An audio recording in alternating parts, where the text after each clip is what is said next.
Today we're going to be working on the mega minigame that is JANK. Built by RobPlaysMinecraft, we're going to be building a ghost town. Stay tuned.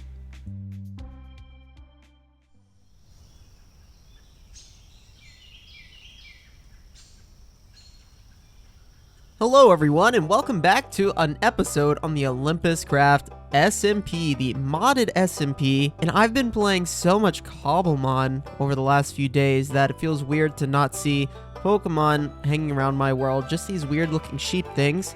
And I've been over here AFKing to get a bunch of things. All of these are not full of wool, by the way. Today, we are going to be working on a project that was requested of us almost 2 months ago at the beginning of the server. So what you'll see is that I've collected a bunch of material to build with, and do you notice what all of these things have in common, besides them mostly being wood, is that they are mostly vanilla, or all vanilla blocks. They're all in the vanilla game. So let's head over to where we're going to be working today. I'll explain the project, give you a little background on it, and explain my plans for today's building. Isn't this place freaking amazing? This is an all vanilla survival build done by the one and only Rob, who plays here on the server. The link to his channel and all the other members are going to be here in the description as always. This is a survival build. It is a mini game similar to Decked Out, if you guys are familiar with the Hermitcraft server. So it is a survival based mini game, and it's hard to say mini because this is just a straight up game inside of a game. All of this was done in survival, in vanilla, by Rob on the last season, Season 3 of OlympusCraft, and we ported it here into Season 4. We're also going to be working today on level 6 of this place, and as you see, there are many different levels to this. Some of them I'm not going to look at because I want it to be a surprise when we play. If you want a more intimate look at it, you're going to have to go over and check out Rob's series to see what he's been working on. But here I am on level 6. This is the level that we're going to be editing today. It is a kind of desert cave section of it. And again, all of this done in survival. The redstone, the inner mechanisms of this, all done in survival. Designed, built in survival, which is just crazy and insanely impressive. So kudos to Rob for creating something truly extraordinary here. So I'm going to find my way to get into the level itself. I think I got to go over to the side. This is the top of the layer here, and I think we're going to be entering in these steps over here. Yeah, so this is how you're going to come down. You're basically going to start at the top and work your way down. These are the levels down. Do I have a silk pick? I do. We're going to break my way in, even though this is probably not the best idea. Being very careful to not break the string, because I think one of these is a load-bearing string that's holding up the majority of the carpet, and I don't want to create a catastrophe. Also, you'll notice no magnum torches. Everything in here, completely vanilla base game, even though I do have some stuff like the angel ring and the backpacks. Everything we build in here, we want to set it up to be able to port to the next server if you know, it lasts this long, maybe in a few years, or if we want to port it into a world so that you guys at home can play. Then we want to be able to be all vanilla blocks so you guys can play on the base vanilla game. So I'll go ahead and place my shulker boxes with everything here, and we can get started doing some building. Now, this place, he told me not to go into the caves. I don't know exactly what this part of the level is going to be. If you're familiar with Decked Out, which is Tango Tech's game, he has levels very similar to this where you have to find keys. Sometimes you have to find other hidden items to kind of level up your items themselves, and you also have to survive the whole way. So it's a little bit of hide and seek, a little bit of survival. There may be some Vindicators in here, maybe hordes of zombies, maybe there are things like, what are they called? The Ravagers chasing after you, right? And so I need to basically design and decorate this space with some hiding areas, maybe some areas for some keys to be hidden, some items to be hidden, and some areas where Ravagers maybe can't get to you, or maybe Wardens can't get to you, things like that. Also, since this is a kind of mesa desert, I'm going to be doing a saloon and abandoned ghost town type of theme, which is very exciting. He told me not to decorate or go into the caves too far, so he's got something planned for the caves, which is exciting. So we're just going to be tackling all the area out here with the sand and sandstone. So that's enough talking. It's time to set up and do some planning with what we're going to be building today. I'll take you step by step with what I'm thinking and how I'm planning so that you guys at home can understand the decisions that I'm making when I'm designing. We're going to make some stone brick because that's what I'm going to be using as kind of a palette cleansing block to plan out what I'm going to be doing. Some people use the bright wool. Yeah, that works too, but I'm just going to stick with stone brick because it's not going to be permanent. So if I'm correct, we're going to be starting in this section right here. You're going to be coming down these stairs. I activated redstone. And then you're going to be running either to like one of these caves, I believe, probably looking for items. So he's kind of created a path with sandstone where people can walk. I'm going to change this up just a bit because I want the paths to be a little more obvious about whether you're on it or whether you're not. And with this, we're going to be using a few different blocks. We're going to be using birch, end stone, possibly packed mud, some oak maybe. Basically very light. You can see I've got a kind of gradient of light colors here. Bone blocks, yeah, that's the goal. So let's get some of that in place. So this is how the path is coming together. Again, sandstone, birch, kind of end stone. We're working our way inwards. And then the innermost part where people are walking the most, doing the packed mud, the oak. And I tried rooted dirt. I think that maybe coarse dirt or rooted dirt is a good way to go. And what's nice about that is we can grab some grass and we can put grass on rooted dirt too. So that adds a little bit of more texture to the path that you can follow. The pathways are in. Adding in the root dirt and the grass, I think helps a lot keep this area a little bit more, let's say, organic. I know it's going to be a ghost town, but I feel like there are some strangling weeds that may appear in a ghost town. And I think the paths are looking great. And this outlines where the main buildings of the town or of this need to go. And I need to keep in mind, they need to be relatively small because we don't have a lot of height. Also, these green blocks are where items may come out of the ground. There's dispensers under these blocks, so I need to keep that in mind. There are a few more over here, but I don't think we're going to be putting any main structures over here. Rob said he's going to move them around, so maybe you have to go in and interact with the structures we build in order to kind of interact with the game. So that's something to keep in mind. Anyway, on to the buildings themselves.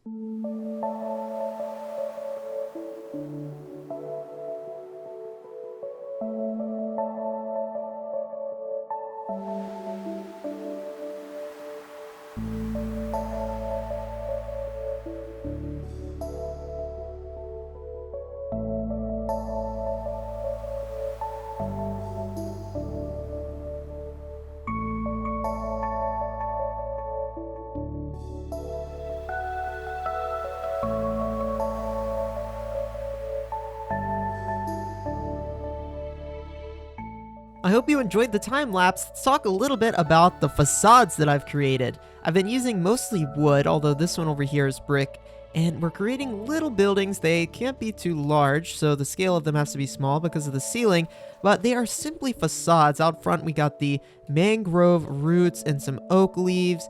So adding a little bit of greenery here, but this is a ghost town, so we have a partially dead trees and some dead bushes out front. I'm adding in some cacti here too, since this is kind of a desert biome, so adding in cacti here and there. And if we take a look inside, you'll see that I've kind of made... Oh, there's a Krimm up there. I've kind of made these facades tie in naturally to the terrain. We have some like partially open buildings back here, so people can run around here and get back here if they need to. So a little bit more work to be done back here. I think this may be a spot where an item may appear. And just like that, I've been removing the torches and adding in some other lighting options like the acacia stairs and the lanterns. I've got the cactuses here, although I put a mangrove leaf on top of it because otherwise they grow prickly pears, and that's not vanilla, so for now, that's just gonna have to do. If we take a look back here, I finished up this area, added in just a little decoration. I don't like over-decorating things like this, especially in a game. You're not gonna have time to look at it too much, so just some chests and some more lanterns leading up to back here where an item may be dispensed, if you're lucky. I kind of want to add some more variation to the walls or something, maybe some plant life. So that's something that I'm definitely considering, but this portion of the facade is done, which is exciting, and I think I'm going to put a building here, one against that wall, and man, there's so much space in here, I'm not 100% sure, but let's get back to a time lapse, and I'll work a little bit more on this area.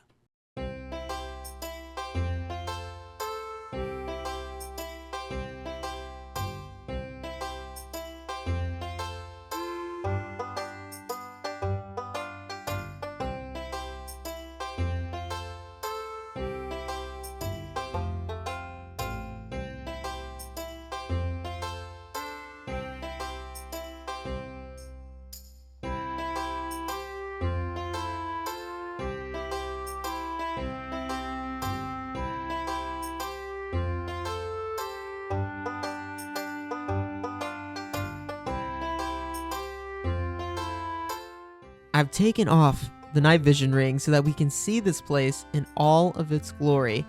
And I'm going to show you around a few of the ideas. So over here in this corner, this is the infested mining corner. We've got some infested glow lichen coming out of this mine. There's still some gold in here though, so Wild West themed mine kind of offset in this corner. I can't go back too far because there's just not room. And I also don't want this cave to be seen as a cave that you can go down. Of course, this is where an item might pop up from the ground. We've got a current dispenser there. If we follow the path this way, we have the blocked off cave over here. So still needs something here. Not 100% sure what it's going to be yet. Giant tree and a wagon here. So this is where maybe people are unloading things. This is kind of a general store design, like a corner store that is abandoned and the roof is falling in. Very nice. Over here we have maybe a small house that, again, oh, I hear a zombie. The roof has caved in, and then over here, I'm trying to light things up naturally so we don't get zombie spawns. Over here, we have the facade that we worked on earlier with the dead plants out in the front. The mangrove roots are like perfect for these dead plants and the dead trees. I'm doing some with oak, some with the mangrove. I really like the mangrove leaves a lot. They have so much like vertical texture in them, and they also mimic the roots. So I think that's really great. And just a quick peek back here, same type of thing. Very nice, very nice. So getting rid of all those torches on the ground. I don't mind the torches on the buildings. They seem thematically correct there, but on the ground, if I see some, I'm punching them away and trying to make sure that we're not going to get too many mob spawns in here. I think if the occasional zombie spawns in here, I don't think it's going to be that big of a deal. Of course, a creeper spawning could break some things, so I'm going to be going through and checking the light levels once we're done. But we still have a little bit more to go. We have this area up here, which I think deserves maybe one or two more buildings. I think I have to do an outhouse somewhere because it's just thematically needed of an outhouse somewhere. And I think I can fit maybe one more building here. So we've got an outhouse. I think I'm going to put a building there. Outhouse, building, building. 1, 2, 3. So 3 more little buildings. They're going to be small though. So let's get back right to the building with another time lapse.